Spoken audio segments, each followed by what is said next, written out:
예외주의란 말이 힘을 얻으면 얻을수록 계속 포트폴리오를 한쪽으로 쏠아야 되죠. 달러 자산 쪽으로, 잘 되는 미국 쪽으로. 주식 쪽으로 계속 쏠아가야 되지 않습니까? 근데 지금 보면은 오히려 다른 쪽에도 기회가 있는 거고, 너무 많이 한쪽에 쏠렸을 때는 반대편에서, 그러니까 한국 주식이 올라오는 지난 한 달 반 정도의 흐름, 이거를 캐치업을 못했을 거지 않습니까? 그래서 저는 이제 좀 말씀드리고 싶은 게, 이게 미국 예외주의라는 그 버프? 이제 이게 어느 정도 좀 사라져 간다라는 생각이 좀 들고요. 45일 동안에 우리나라 경제에서 있었던 중요한 화두들을 대부분 다 커버하는 것 같아요.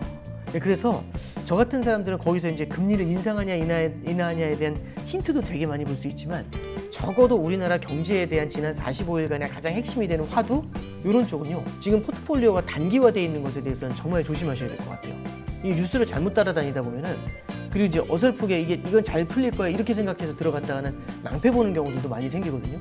또 하나는 이건 영원히 끝났어라고 했다가 우리나라 주식 올라오는 거 보셨지 않습니까?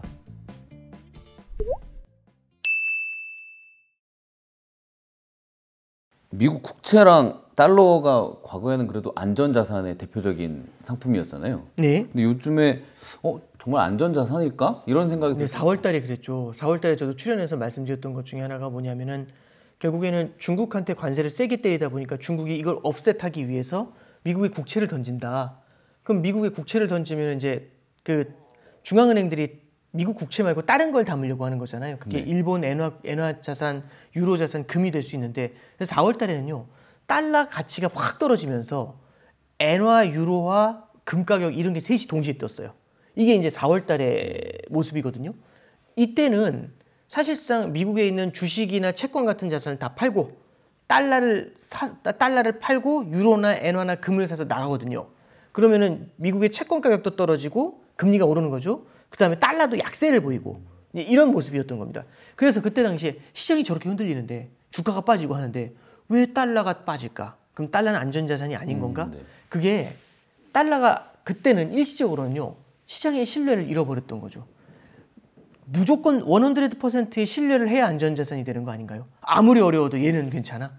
그게 안전자산의 예, 의미긴 그렇겠죠. 하죠. 그걸로 가야 되는데 이게 아니라고 하니까 두려웠던 겁니다. 근데 참고로 지지난주에 이제 이스라엘이 이란을 폭격했잖아요. 네. 환율이 30원이 탁 트더라고요. 달러가 30원 세지더라고요.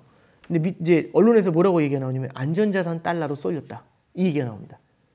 딱 두 달 만에 돌아온 거죠. 다시 안전해진 거고. 그러니까 우리가 이제 이번에 이란 이스라엘 사태를 보면서 여러 가지 이슈들도 봤겠지만, 그중에 원달러 환율의 움직임을 보면은 안전자산의 특징을 많이 보여줘요. 그래서 지금 휴전 이런 얘기 나오니까 환율이 확 내려와 버리죠. 예, 그래서 이제 달러가 안전자산이냐 아니냐를 지금 논하기에는 조금 4월 달이 약간 일시적인 상황이었다라고 생각하면 될 것 같고, 물론 이제 미국의 신뢰에 대한 이야기가 나중에 또 나올 수도 있겠지만 지금 현재는 어느 정도는 좀 돌아와 있는 것 같아요. 그리고 이제 두 번째는 안전자산에 대해서 우리가 어떻게 정의하느냐가 더 중요한 것 같아요. 이 달러는요, 그리고 이제 금도 마찬가지인데, 이런 자산들이 시장이 주가가 빠질 때마다 항상 그만큼 올라요. 이게 안전자산이에요. 이렇게 안전자산을 정의하면 답이 없을 것 같아요. 그냥 오히려 정의를 할 때 정말 궁극의 위기, 그러니까 사이즈가 큰 위기들 있잖아요. 그럴 때 뛰어오르는 게 안전자산이라고 보는 게, 그러니까 주가 1% 빠져요. 이게 위기는 아니지 않습니까? 그렇죠. 주가의 조정의 위기는 아니지 않습니까? 그래서 이제 예를 들어서 금융위기, 코로나 사태, 이럴 때는 유일하게 뭘 해줘야 되냐면 달러 빚이 워낙 많기 때문에 달러를 갚아야지 살아남을 거잖아요. 경제활동을 못하니까. 그럴 때는 달러를 어떻게든 갚아야 되면 달러를 사서 갚아야 되는데, 너도 나도 달러 빚이 많이 깔려 있으니까 이 달러를 살려고 달려가니까 달러가 탁 튀어 올라가는 거죠.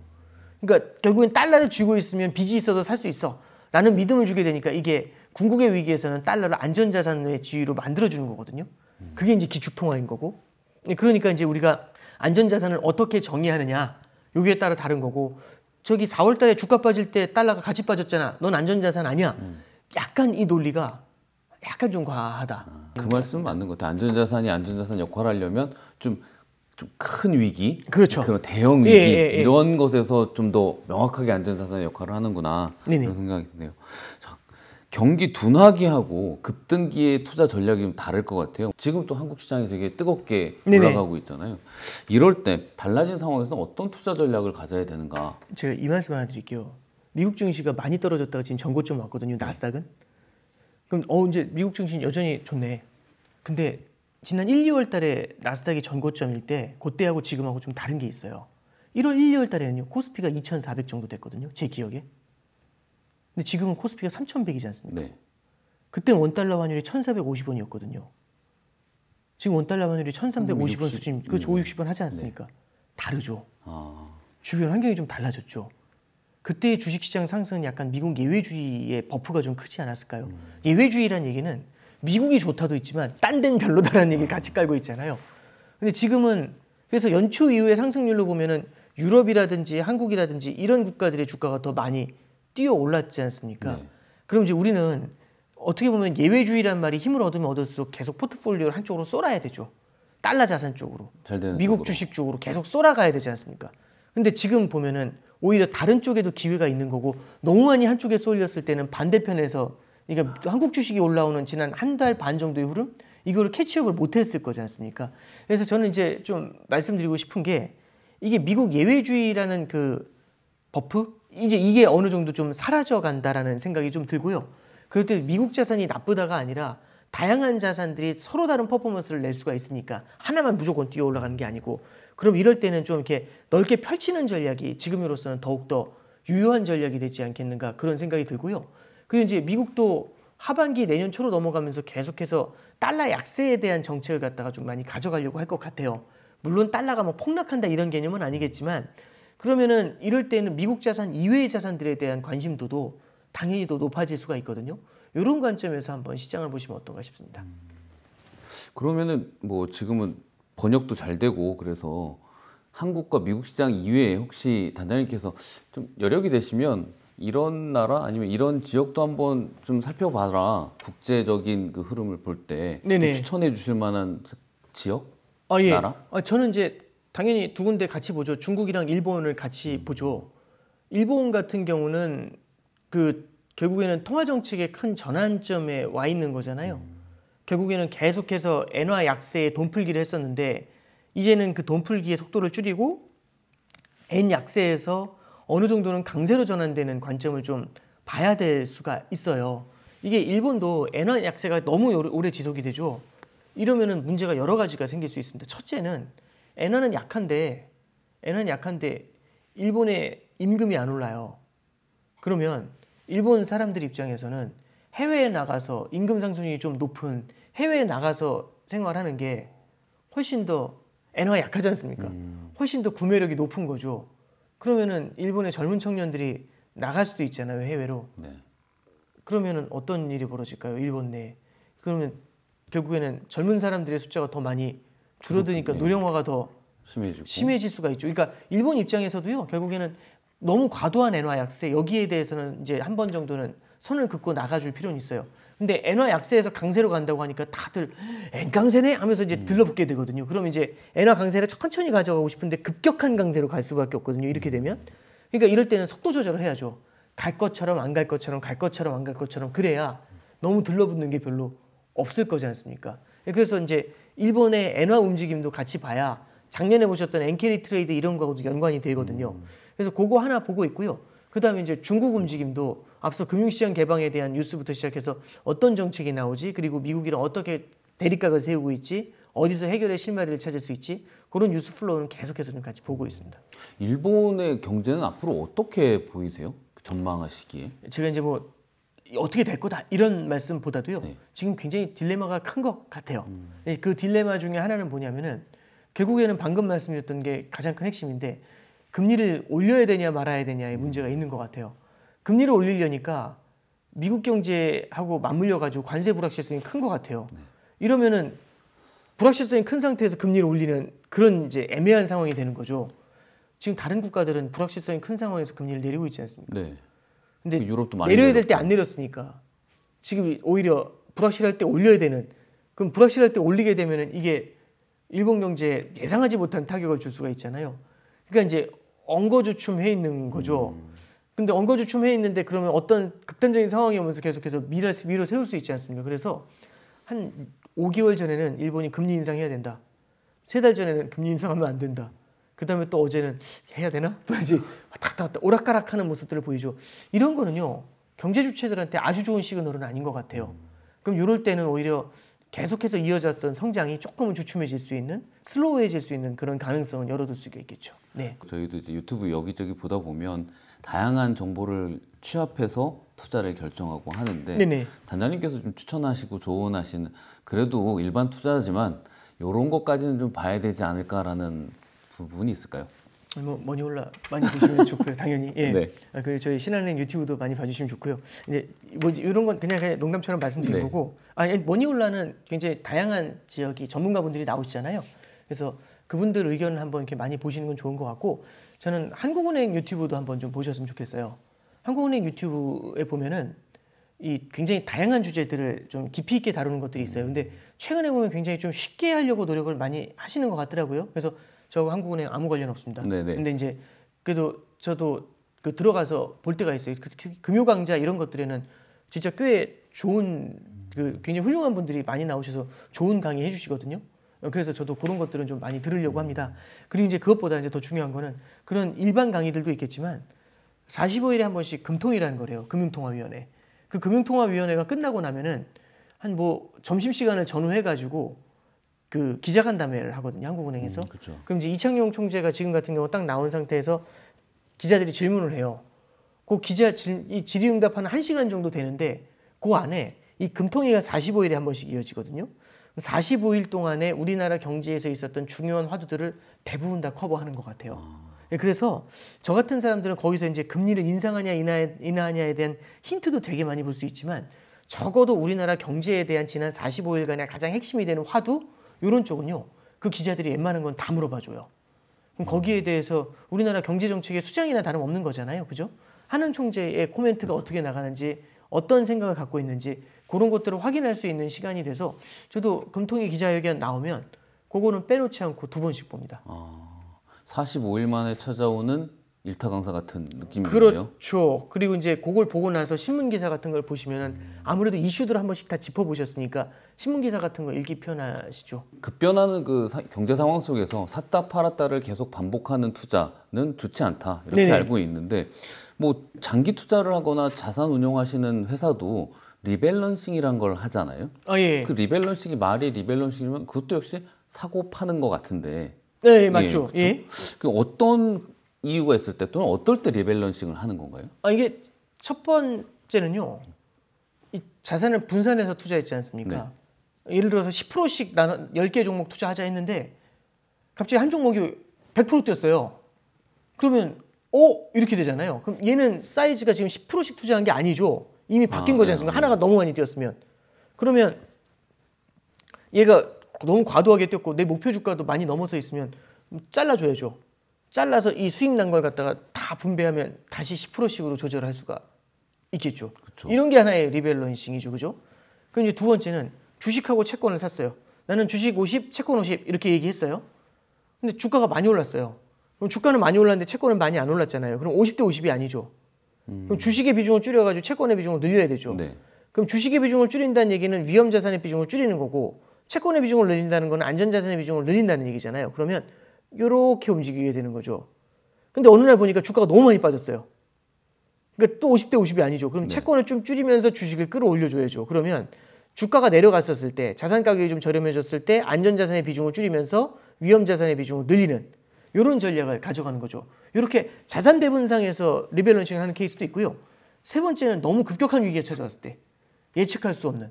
그러면 이걸 그냥 다 10%씩 놓고서 멍 때리고 있다가는 그냥 한꺼번에 때려 맞잖아요. 그렇죠. 그런 경우에는 긴급 리밸런싱이라고 해가지고 전체적으로 조금씩 비중을 줄여서 현금을 확보하는 전략들도 있겠죠. 그래서 이게 뭐 고정돼 있는 게 아니고요.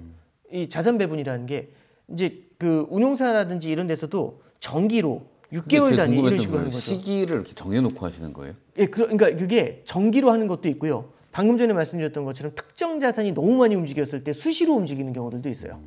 너무 과하게 움직였을 때. 예. 그러니까 리밸런싱은 자기가 목표를 잘 세워야겠네요. 그렇죠. 처음에 50대 50인지 뭐 처음에 예. 10대 90을 했는지 이거에 맞춰서 그럼 지금 리밸런싱도 뭐 어차피 포트폴리오의 한 부분 같은데 지금 투자를 요즘 시기에 2025년 6월 7월에 투자를 시작하시는 분한테 포트폴리오를 제안해 주신다면 저는 첫 번째는요. 이 포트폴리오가 단기화로 가면 되게 애매할 것 같아요. 그러니까 뭐냐면 단기 수익을 가져가면서 포트폴리오를 운용하면 굉장히 애를 먹을 것 같아요. 왜냐하면 시장이 너무 뉴스를 많이 따라가요. 뉴스를 따라간다는 얘기가 뭐냐면 이란, 이스라엘 터질 거라고 생각을 못했죠. 그렇죠. 그리고 이제 트럼프의 그 관세 어떻게 될까요? 7월 8일 날 유예될 수도 있고 아닐 수도 있죠. 근데 유예된다 아닌다에 따라서 또 이게 시장 흐름이 갈릴 수도 있죠. 네. 감세 법안이 어떻게 될지 모르죠. 그러니까 정책에 의해서 시장이 막 움직이는 속도가 되게 빨라요. 그러면 우리가 전문 트레이더도 아니고 인공지능도 아닌데 그냥 에브리데이 그냥 아무것도 안 하고 계속 뉴스 보고 있다가 뉴스만 따라가면서 투자를 한다? 이거 쉽지 않아요. 그래서 지금 포트폴리오가 단기화되어 있는 것에 대해서는 정말 조심하셔야 될 것 같아요. 이 뉴스를 잘못 따라다니다 보면은 그리고 이제 어설프게 이건 잘 풀릴 거야 이렇게 생각해서 들어갔다가는 낭패 보는 경우들도 많이 생기거든요. 또 하나는 이건 영원히 끝났어라고 했다가 우리나라 주식 올라오는 거 보셨지 않습니까? 예. 그렇게 이제 낭패를 보는 케이스들이 워낙 많이 생기다 보니까 단기적인 흐름에 너무 주목하는 것보다는요. 조금은 긴 호흡에서 포트폴리오를 바라보는 게 좋을 것 같아요. 예를 들어서 이런 거죠. 금을 바라봤을 때 얘기하는 겁니다. 그 이란 이스라엘 그 끝나니까 저한테 금 팔아야 됩니까? 이제 이를 물어보시더라고요. 단기적인 금 전망은 모르죠. 그걸 어떻게 알겠습니까? 저 몇 달 안에 얼마로 갑니다. 이런 건 모르죠. 근데 이제 저는 이제 그 말씀 드렸어요. 이제 금을 파시는 이유가 전쟁 끝났으니까 금 가격이 좀 안정될 것 같아서 이제 파시려고 한다. 뭐 그것까지는 맞죠. 근데 이제 지금 상황이 이 지정학적 리스크가 이걸로 끝났을까요? 이게 트럼프 행정부가 세계의 경찰 역할을 거부했지 않습니까? 그렇죠. 그러면 전쟁이 언제 난다가 아니라 자잘한 지정학적 리스크가요. 언제 어디서 어떻게 일어나도 이상하지 않죠. 그러니까 뭐 예를 들어서 그렇죠. 러시아 우크라이나도 그렇고 이란 이스라엘도 그렇고 인도 파키스탄도 그렇고 전쟁이 언제 어떻게 일어나도 이상하지 않은 세상이 만들어지는 거지 않습니까? 세계의 경찰에서 자꾸 물러나게 되면은 그러면은 순수하게 투자자 관점에서 보면은 그런 리스크도 해지할 필요가 있잖아요. 가능성이 높아졌다면. 그럼 내 포트폴리오에다가 금을 담을 수가 있겠죠. 지금 당장은 하락 파란색이 뜨더라도 그러니까 이제 우리가 관점을 전쟁 나니까 사고 전쟁 끝났으니까 팔고 이게 아니라 저는 방금 전에 말씀드린 것처럼 언제 어디서 어떻게 전쟁이 일어나도 이상하지 않은 세상이 됐다면 내 포트폴리오에 보험을 가지고 가야 되지 않냐. 그러니까 보험을 가입을 할 때 다치기 전날 가입해서 다친 다음에 해지하고 이러지는 않지 않습니까? 그렇죠. 말이 안 되는 얘기잖아요. 그러면 단타로 바라보는 게 아니라 길게 바라보면은 보험이라는 거는 그냥 이렇게 깔고 가지 않습니까? 네네. 그래서 금이라는 자산도 이제 그런 관점에서 보실 필요가 있다라고 생각을 하는데 금 얘기를 해드리고 싶었던 게 아니라 이런 관점에서 다른 자산들도 좀 긴 호흡으로 바라보시는 게 단기 움직임을 따라가는 것보다는 그게 더 현명하지 않겠는가? 예, 그런 생각이 좀 듭니다. 그래서 이제 우리가 다양한 주식 쪽으로도 다른 지역 쪽에도 이제 바라볼 수가 있는 거고요. 채권 같은 경우도 채권 ETF 같은 게 이제 많이 나와 있잖아요. 이런 것들 보면서 투자하시는 방법들 찾을 수가 있죠. 금리 변동이 높을 때는 금리가 높은 상황일 때는 채권을 좀 담아 놓으시는 전략 이런 거 나쁘지 않거든요. 그리고 이제 사람들 중에는 먼 미래에는 금리가 지금보다 내려가겠지. 그럼 지금의 높은 금리도 이렇게 잡아놓는 것도 필요할 수 있지 않을까요? 예, 그래서 이런 식으로 채권 같은 경우도 저 자산 배분의 일종으로서 담아놓는 것도 우리가 고민을 해볼 필요가 충분히 있는 거죠. 그런 의미에서 지금 미국의 감세안이 통과가 되면 네. 미국의 재정 상황은 나빠지는 거잖아요. 네. 미래의 재정 상황 나빠질 것 같다 예측이 되면 금리는 올라갈 거로 예상이 되는데 미국의 달러의 앞으로의 흐름을 좀 전망해 보신다면. 그러니까 이게 미국이 이제 재정 적자가 커진다는 게 감세안하고 딱 맞물려 있는 거죠. 네. 근데 감세안을 쓰게 되면은 재정 적자도 커지고 감세안으로 돈이 흘러나오니까 경기도 좋아져서 그러면은 경기도 나쁘지 않고 재정 적자도 늘어나면 금리가 올라가게 되거든요. 네. 금리 오르겠네. 이제 이런 생각을 딱 하게 되고요. 관세도 대규모로 부과하게 되면 인플레이션 위험을 자극할 수 있으니까 이것도 금리의 상승 요인이 됩니다. 근데 이제 그거를 모두가 알고 있는데 트럼프 행정부도 당연히 알고 있겠죠. 그럼 요걸 갖다 뭔가를 제어해야 되는데 그 중에 하나가 유가를 낮춰서 인플레이션 압력을 눌러주는 거. 그래서 이란 이스라엘 전쟁도 빠르게 해결하려고 했었죠. 그 이제 두 번째는 트럼프 행정부에서 최근에 보면은 SLR 규제 완화라고 해가지고요. 국채를 보유하는 이제 미국 시중은행들이 국채를 살 때 굉장히 제약이 많았거든요. 그 제약을 줄여주려고 해요.